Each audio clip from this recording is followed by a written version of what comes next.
So how do you access files on the iPad which are stored on the USB? So let me talk about it. If you're new here on this channel, well, definitely subscribe so you do not miss tutorials and videos like this one. So at first, you need to figure out how you're going to connect it. So it has to be connected through the port of the iPad. My iPad has the USB-C, so I need to somehow figure it out.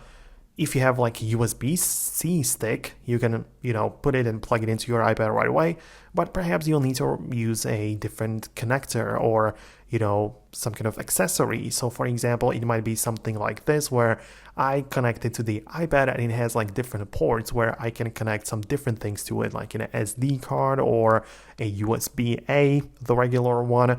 But through this extension, I can actually get it to the iPad. So once we have that, once it's actually connected, then we need to move over to the Files app of the iPad. So it's this white icon with the blue folder on it. You get inside, make sure that the left panel slides out and start browsing the locations.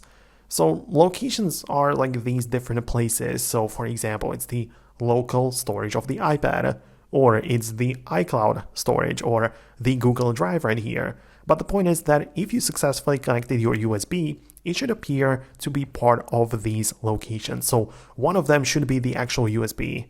And if it gets recognized, you can tap on it and start browsing the files as usual. Like you can, organize it, make new folders, copy whatever you need, right?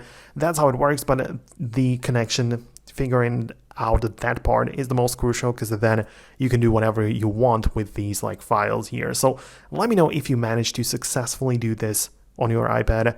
Let me know if there's anything else which I should talk about later in the next videos. Subscribe for more, and I'll see you later. So thanks a lot, and I'll talk to you then.